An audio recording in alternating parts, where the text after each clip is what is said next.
నూరు కట్ల పిశాచం కథలు ఒక్కడి తప్పు. ఒకానొకప్పుడు ధరణిపురాన్ని జయసింహుడనే రాజు పరిపాలించేవాడు.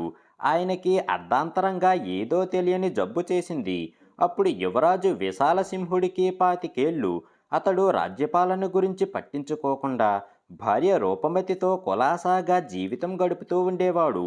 ఒక రోజున మంత్రులందరూ యువరాజు వద్దకు వెళ్ళి, నీ తండ్రి జబ్బు ఇప్పట్లో తగ్గేలా లేదు. నువ్వు ఇక విశాల జీవితానికి స్వస్తి చెప్పి రాజ్యభారం స్వీకరించాలి అని చెప్పారు. విశాలసింహుడు మంత్రులు చెప్పింది శ్రద్ధగా విన్నాడు. ఇది నా రాజ్యం. ఈ రాజ్యపాలన నా బాధ్యత కూడా. నా తండ్రి ఆరోగ్యం కుదుటపడేలోగా నేను కూడా పరిపాలనలో సమర్థుడినని రుజువు చేసుకోవాలి అని మనసులో అనుకున్నాడు. పైకి మాత్రం, నేను రాజ్యభారం స్వీకరించడానికి సిద్ధంగా ఉన్నాను. రేపు మనమందరం సమావేశమై రాజ్యంలో పరిస్థితి ఏ విధంగా ఉన్నది సమీక్షిద్దాం అని అన్నాడు. మర్నాడు సమావేశంలో మంత్రులు చెప్పినది విని హతాశుడయ్యాడు విశాలసింహుడు. రాజ్యంలో పరిస్థితులన్నీ అస్తవ్యస్తంగా ఉన్నాయి. రాజు ఖజానాలో ఆదాయం కంటే ఖర్చు ఎక్కువగా ఉన్నది. దేశంలో పేదరికం నానాటికి పెరుగుతోంది. రాజుద్యోగులలో అవినీతి పెచ్చుమీరింది. ఆలోచించగా వీటన్నిటికీ తన తండ్రి జయసింహుడి అసమర్థ పాలనే కారణమని అతడికి అనిపించింది. ఆయన అధికారాన్నంతా తన గుప్పిట్లో ఉంచుకోకుండా అసమర్థులకి పూర్తి అధికారాలు ఇచ్చాడు. వాళ్ళు తమ బాధ్యతని ఎలా నిర్వహిస్తున్నది పట్టించుకోలేదు. అందువల్ల ప్రజాక్షేమం కోసం ఆయన రూపొందించిన ప్రణాళికలు, కార్యక్రమాలు సామాన్యులకు ఉపయోగపడటానికి బదులు అవినీతి పరులకు ఆదాయం పెంచుతున్నాయి. ఈ పరిస్థితి చూసేసరికి విశాలసింహుడికి మతిపోయింది. మంత్రులతో సమావేశమయ్యాక అతడు అంతఃపురానికి వెళ్ళి భార్య రూపమతికి తన బాధ చెప్పుకున్నాడు. ఈ విషయంలో తప్పు మామయ్య గారిదే కాదు, అప్పగించిన బాధ్యత సక్రమంగా నిర్వహించని అధికారులది కూడా అన్నది రూపమతి. అయితే వారందరినీ తప్పించి కొంతకాలం పాటు అన్ని వ్యవహారాలు నేనే చూసుకుంటాను. అందుకు నీ సహాయం కావాలి అన్నాడు విశాలసింహుడు. రూపమతి ఒప్పుకోలేదు. మన అధికారులు అసమర్థులే కావచ్చు, కానీ అందర్నీ ఒక్కసారిగా పదవుల నుంచి తొలగిస్తే కలకలం రేగుతుంది. అధికారులందరూ మీపై శత్రుభావం వహిస్తారు. మీరు మీ తండ్రి సిద్ధాంతాలకు వ్యతిరేకం అనే ప్రచారం లేవదీస్తారు. అది మీ భవిష్యత్తుకు మంచిది కాదు. కాబట్టి అసమర్థులని తెలిసిన ఆయా అధికారులను పదవిలో కొనసాగనివ్వండి. సర్వాధికారాలు మీ చేతిలోనే ఉంచుకోండి. ఈ సమస్యకు ఇప్పటికిదే పరిష్కారం అన్నది రూపమతి. అన్ని అధికారాలు నాకే ఉంటే నా పాలనలో మాత్రం పొరపాట్లేమీ జరగవని నమ్మకం ఏమిటి అన్నాడు విశాలసింహుడు అనుమానంగా. రకరకాల అధికారాలు రకరకాల మనుషులకు ఇవ్వడం వల్ల ప్రజలు చాలామంది తప్పులు భరించాల్సి వస్తుంది.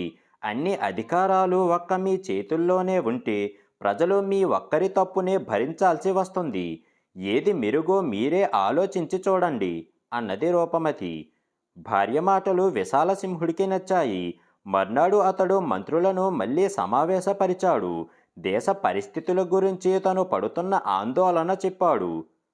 రాజుద్యోగులు తమకు అప్పగించిన బాధ్యతలు సక్రమంగా నిర్వహించటం లేదు. వారిని మంత్రులైన మీరెవరూ సరిగ్గా అదుపు చెయ్యడం లేదు. ఇప్పుడున్న పరిస్థితులకు మీరే కారణం. కానీ మీ అందర్నీ నా తండ్రి నియమించాడు. ఆయన మీద నాకెంతో గౌరవం. కాబట్టి మిమ్మల్ని ఎవరినీ పదవుల్లో నుంచి తొలగించడం లేదు. కానీ మీ పదవులు పేరుకు మాత్రమే. ఈ రోజు నుంచి పదవులు మీవే, కానీ సర్వాధికారాలు నావి. నేనేం చెప్పినా అదేమిటని అడగకుండా నా నిర్ణయాలు అమలు చెయ్యడమే మీ విధి అన్నాడు విశాలసింహుడు. మంత్రులందరూ సరేనన్నారు. రాజశాసనాలు ఏ విధంగా అమలు జరుగుతున్నాయో, పౌరులకున్న సమస్యలు ఏమిటో తెలుసుకునేందుకు విశాలసింహుడు స్వయంగా దేశమంతా పర్యటించాడు. ధనికులు, పేదలు, పండితులు, పామరులు అనే భేదం లేకుండా అందరినీ కలుసుకున్నాడు. వారి అవసరాలు తెలుసుకున్నాడు. అవి తీర్చడానికి పథకాలు తయారు చేసి వాటి అమలుకి శాసనాలు చేశాడు. కొన్ని నెలలు గడిచాయి. అటు జయసింహుడి జబ్బు తగ్గుముఖం పట్టడం లేదు. ఇటు రాజ్యంలో ప్రజల పరిస్థితి మెరుగుపడటం లేదు. పైగా విశాలసింహుడి గురించి రాజ్యంలో రకరకాల పుకార్లు లేచాయి. జయసింహుడికి ఏ జబ్బు లేదట. విశాలసింహుడు రాజ్యకాంక్షతో ఆయన్ని బంధించి తండ్రికి జబ్బు చేసిందని అసత్య ప్రకటన చేశాడట. ఇలా కొందరు అంటున్నారు. జయసింహుడికి జబ్బు చేసిన మాట నిజమే కాని ఆయనకు నయమైతే తను తొందరలో రాజు కాలేనన్న భయంతో విశాలసింహుడే ఆయనకు సరైన వైద్యం చేయించడం లేదని మరికొందరు చెప్పుకుంటున్నారు. విశాలసింహుడు తన తండ్రి ప్రాణం కంటే ఎక్కువగా అభిమానిస్తున్నాడు. అందువల్ల ఈ పుకార్లు అతడికి చాలా బాధ కలిగించాయి. కానీ వీటిని ఎలా అరికట్టాలో తెలియక ఒక రోజున తన బాధను భార్యకు చెప్పుకున్నాడు. కానీ భర్త చెప్పక మునిపే రూపమతికి ఈ విషయాలన్నీ తెలుసు. అదీ కాక రాణి అనిపించుకోవాలన్న కోరికతో రూపమతే విశాలసింహుణ్ణి పురిగొల్పి జయసింహుణ్ణి బంధింపజేసిందన్న మరో పుకారు కూడా ఆమెకు తెలుసు. అందుకని ఈ విషయమే ఆమె కూడా చాలా ఆలోచిస్తుంది. మీ పాలనలో నాకేమీ లోపం కనిపించడం లేదు. మీకెందుకు చెడ్డ పేరు వస్తున్నదో కూడా నాకు అర్థం కావడం లేదు. ఇంచుమించు ఇలాంటి పరిస్థితుల్లోనే నా అన్నయ్య చిత్రసేనుడు మా దేశానికి రాజైనాడు. అతడి మీద ఏ పుకార్లు లేవు. అతడి పాలనలో రాజ్యంలో ప్రజాజీవనం ఎంతో మెరుగుపడిందని అంతా చెప్పుకుంటున్నారు. మీ విషయంలోనూ అలాగే జరుగుతుందని ఆశించాను. కానీ ఎక్కడో ఏదో తేడా ఉన్నది. మీరొక పర్యాయం నా అన్నయ్యను కలుసుకోండి. మంచి చెడ్డలు విచారించండి అని సలహా ఇచ్చింది రూపమతి.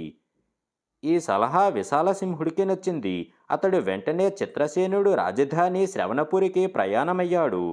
చిత్రసేనుడి రాజ్యంలోకి ప్రవేశించాక విశాలసింహుడు ఒక విషయం గమనించాడు. ఆ దేశ ప్రజలందరూ కలకలలాడుతూ ఎంతో ఉత్సాహంగా కనిపించారు. ఎవరిని పలకరించినా చిత్రసేనుడి గురించి పొగడ్తలే వినిపిస్తున్నాయి. విశాలసింహుడి రథం రాజధాని శ్రవణపురిలో ప్రవేశించగానే చిత్రసేనుడు ఎదురొచ్చి బావకు ఘనస్వాగతం పలికి, ఒంటరిగా వచ్చావు, నా చెల్లిని కూడా వెంటబెట్టుకుని వస్తే నేను మరింత సంతోషించేవాణ్ణి అని అభిమానంగా పలకరించాడు. చుట్టపు చూపుగా వస్తే ఇద్దరం వచ్చేవాళ్ళం. కానీ ఇప్పుడొచ్చింది రాచకార్యం మీద. అన్నీ నెమ్మదిగా వివరంగా చెబుతాను అన్నాడు విశాలసింహుడు. రాజాంతపురానికి వెళ్ళి కాసేపు సేద తీరాక చిత్రసేనుడికి తాను వచ్చిన పని చెప్పాడు విశాలసింహుడు. చిత్రసేనుడు అతడు చెప్పింది శ్రద్ధగా విన్నాడు. నీకు నేను ప్రత్యేకంగా సలహా ఇవ్వలేను. కానీ రాజు కాగానే నేనేం చేశానో చెబుతాను విను అని ఇలా చెప్పసాగాడు. చిత్రసేనుడు తండ్రి సూరసేనుడికి జబ్బు చేసి మంచాన పడ్డాడు. అప్పుడతడు దేశంలోనే పేరు పొందిన గొప్ప వైద్యుణ్ణి పిలిపించి తన తండ్రి ఆరోగ్య బాధ్యత అప్పగించాడు. ఆ విషయం చాటింపు వేయించి ప్రజలకు తెలియబరిచాడు. అందువల్ల సూరసేనుడి ఆరోగ్య విషయంపై ప్రజలకు సంజాయిషీ ఇచ్చుకునే బాధ్యత వైద్యుడిపైనే పడింది.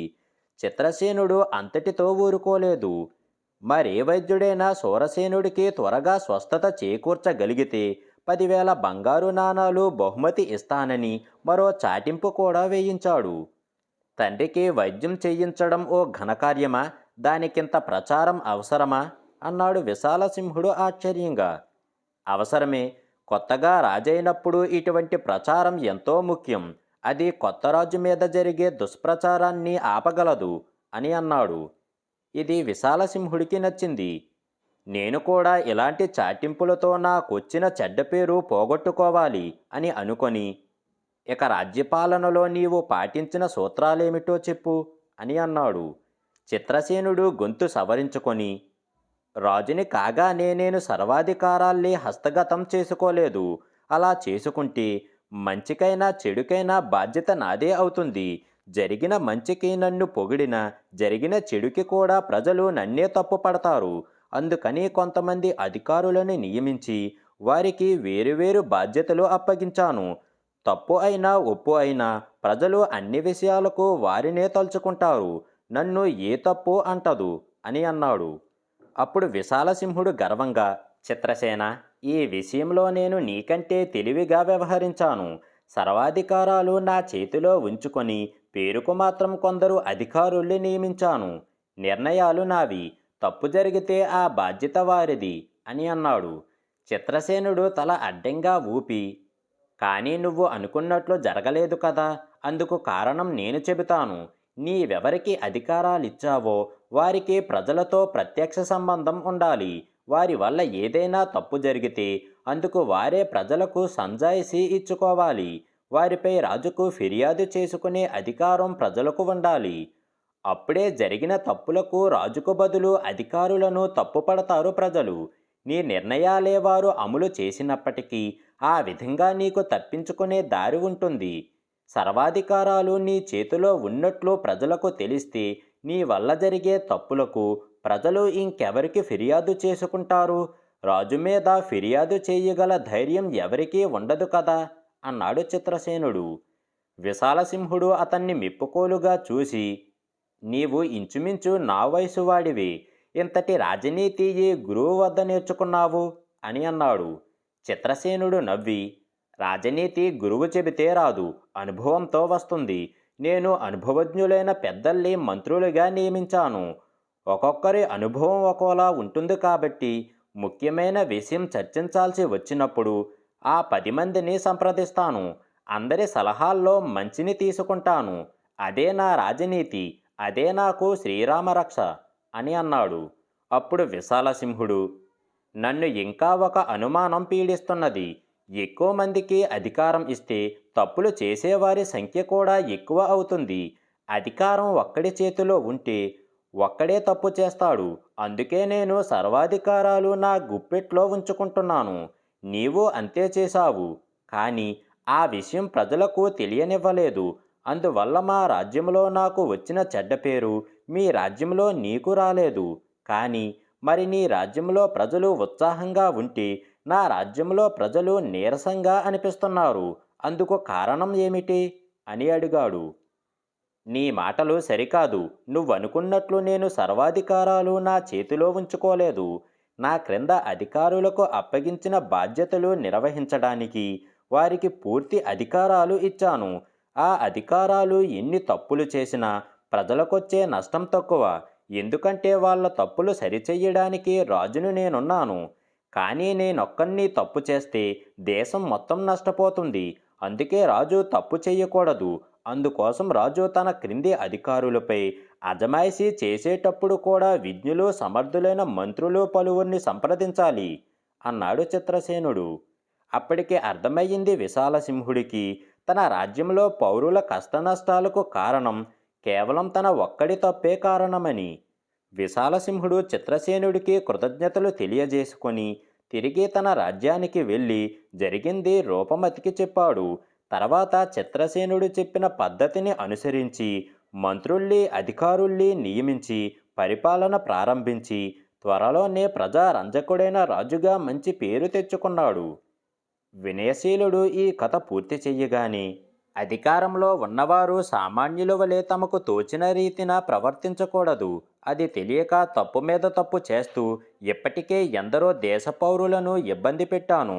రాణిగా నా బాధ్యత ఇంకనైనా సక్రమంగా నిర్వహించవలసి ఉన్నది అనుకున్నది మహారాణి. మహారాణి ఆలోచనలు ఎలా ఉన్నప్పటికీ ఆమెకు కథ బాగా నచ్చింది. మహారాణి కథను మెచ్చుకోగానే వినయశీలుణ్ణి ఆవహించిన 100 కట్ల పిశాచానికి మరో కట్టు విడిపోయింది. మర్నాడు వినోద ప్రదర్శనకు ముందు యథాప్రకారం కథ వినడానికి మళ్ళీ వచ్చింది మహారాణి. వినయశీలుణ్ణి ఆవహించి ఉన్న పిశాచం మరో కథ చెప్పడం ప్రారంభించింది. 100 కట్ల పిశాచం కథలు. నిద్రలో నడక. ఒకానొకప్పుడు సుధర్భ దేశాన్ని చంద్రసేనుడనే రాజు పరిపాలించేవాడు. ఆయన క్రమశిక్షణ పాటించే మనిషి. పదవిలోకి వస్తూనే దేశంలో అవినీతి నేరాలను అణిచివేయడానికి కఠినమైన శాసనాలు చేశాడు. తానే స్వయంగా వాటి అమలు పర్యవేక్షించేవాడు. అలా కొన్నాళ్లకు సుధర్భ దేశంలో ఎక్కడా దొంగతనాలు అవినీతికి తావు లేకుండా పోయింది. ప్రజల జీవితం సుఖంగా గడిచిపోతుంది. సుభిక్షమైన శాంతియుతమైన దేశంగా పేరు పొందింది సుధర్భ. విశాలపురం సుధర్భ దేశానికి రాజధాని. అక్కడ జయవర్ధనుడనే క్షత్రియుడు బ్రతుకు తెరువు కోసం చిన్న గురుకులాశ్రమం నెలకొల్పాడు. అందులో శిష్యులకు రాజనీతిలో యుద్ధ విద్యలలో శిక్షణ ఇచ్చేవాడు. జయవర్ధనుడి భార్య జయంతి. అంతా ఆమెను రూపగుణాల్లో ఆదర్శవతిగా చెప్పుకునేవారు. ఆ దంపతుల ఒక్కగానొక్క కొడుకు సూరవర్ధనుడు. అతడు చాలా తెలివైనవాడు.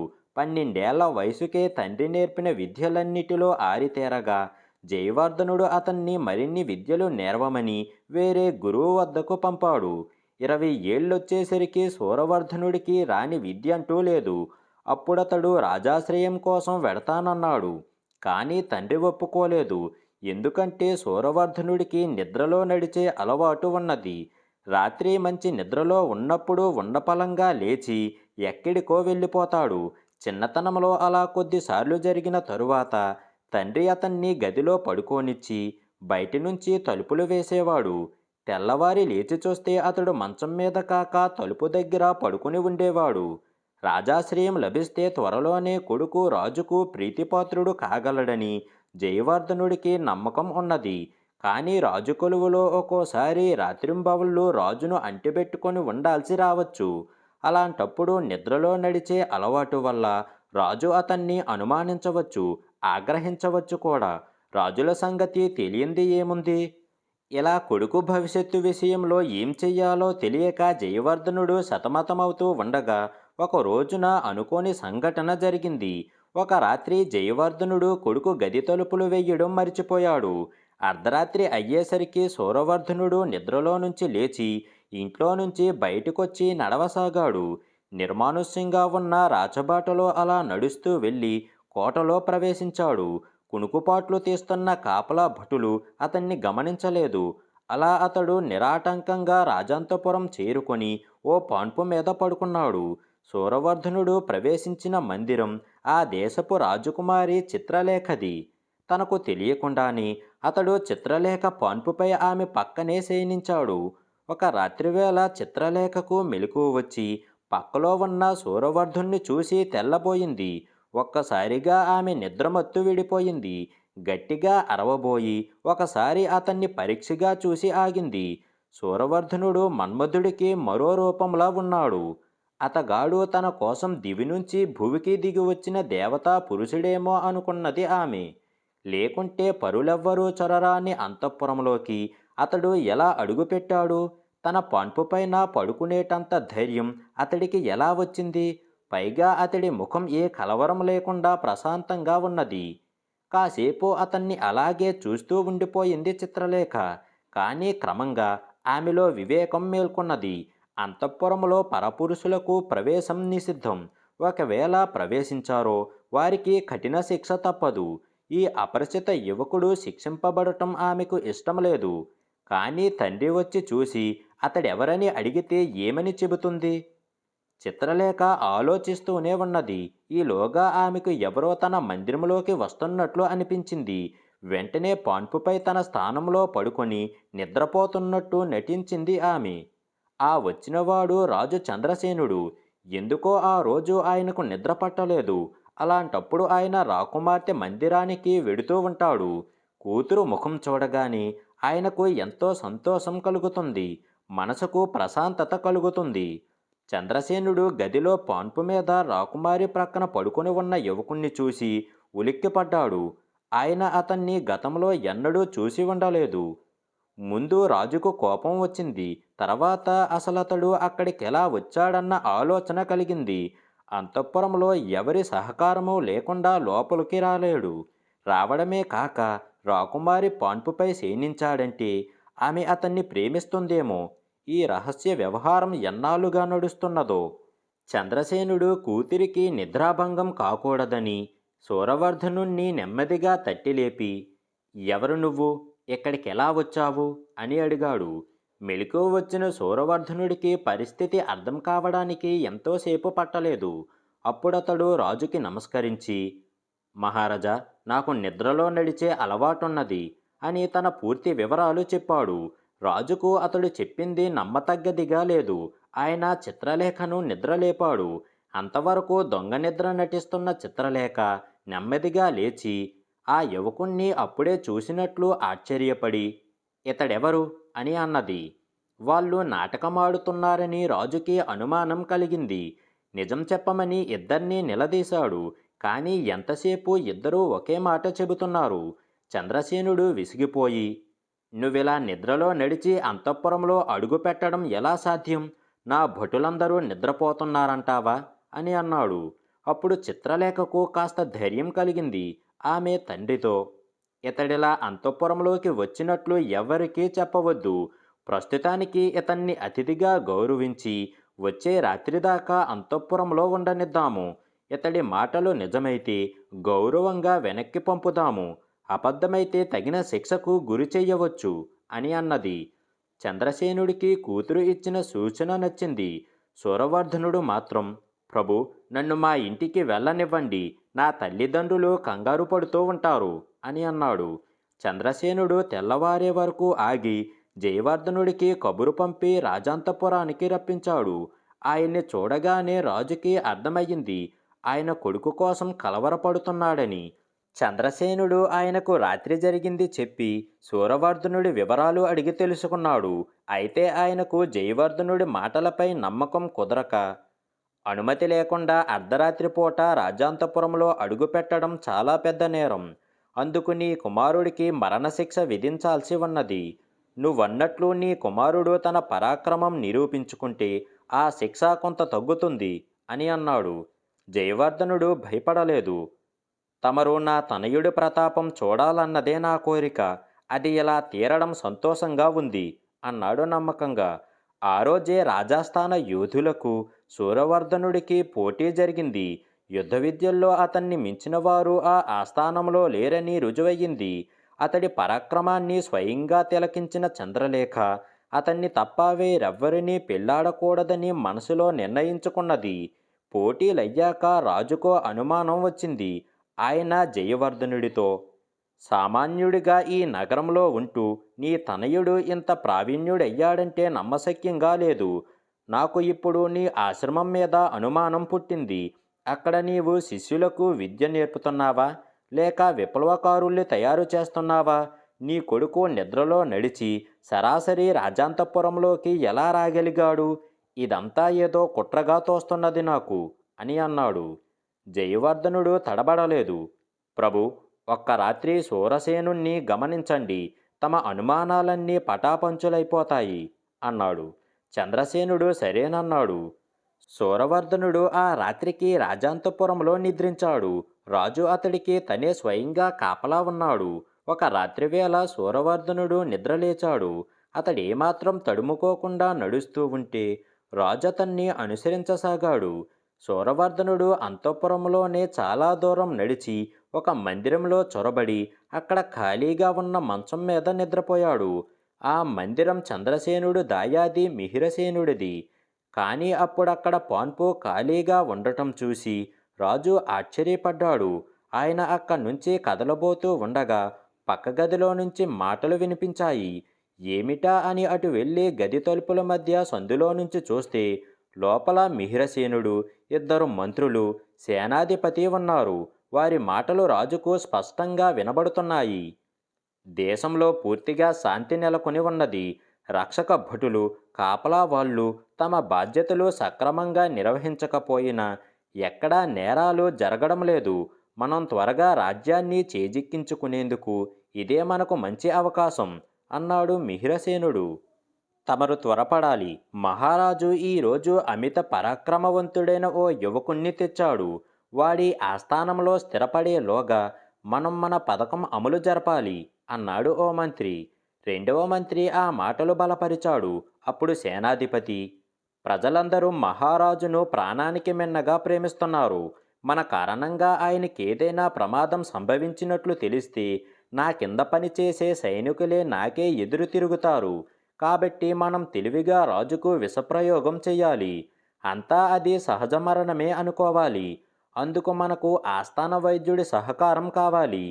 ఈ పథకం మిహిరసేన ప్రభువులే అమలు చెయ్యాలి అని అన్నాడు. అందుకు నేను సిద్ధంగా ఉన్నాను. రేపే పథకం అమలవుతుంది అన్నాడు మిహిరసేనుడు. చంద్రసేనుడు అక్కడ ఇక ఒక్క క్షణం కూడా నిలబడలేదు.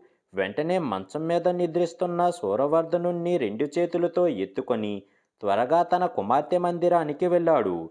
రాజుకు దారిలో ఎక్కడా కాపలా వాళ్ళు తగలలేదు. ఆయన సూరవర్ధనుణ్ణి ఓ మంచం మీద పడుకోబెట్టాడు. తర్వాత కొందరు రక్షక భటులకు కబురు పెట్టి రప్పించి రాజద్రోహం తలపెట్టిన మిహిరసేనుణ్ణి, సేనాధిపతిని, ఇద్దరు మంత్రుల్ని బంధింపజేశాడు. తర్వాత ఆయన చిత్రలేఖతో, సూరవర్ధనుడికి నిద్రలో నడిచే అలవాటు ఉన్న మాట నిజం.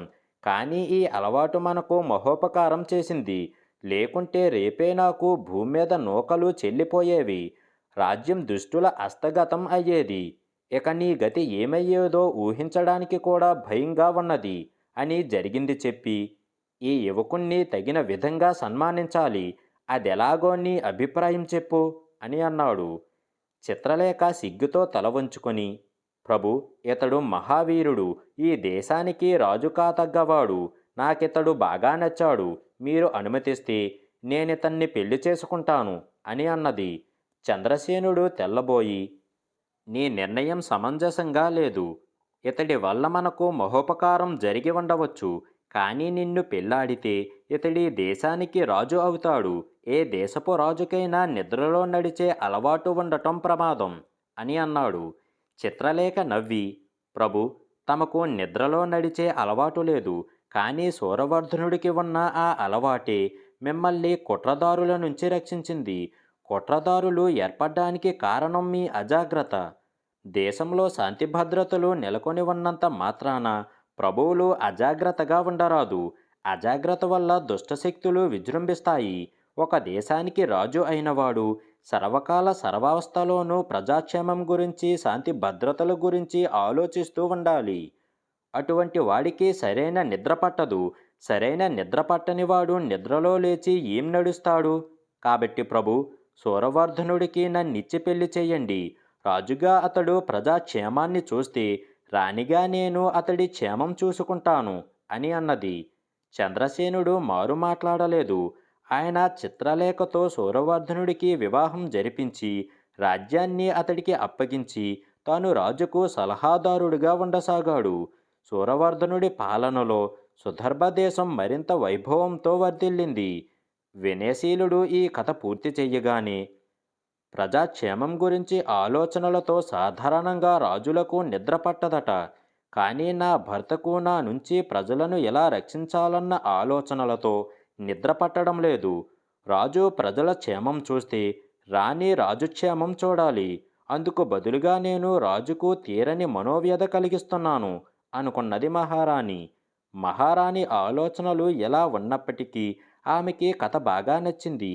ఆమె కథని మెచ్చుకోగానే వినయశీలుణ్ణి ఆవహించిన 100 కట్ల పిశాచానికి మరో కట్టు విడిపోయింది. మర్నాడు వినోద ప్రదర్శనకు ముందు యథాప్రకారం కథ వినడానికి మళ్ళీ వచ్చింది మహారాణి. వినయశీలుణ్ణి ఆవహించి ఉన్న పిశాచం మరో కథ చెప్పడం ప్రారంభించింది.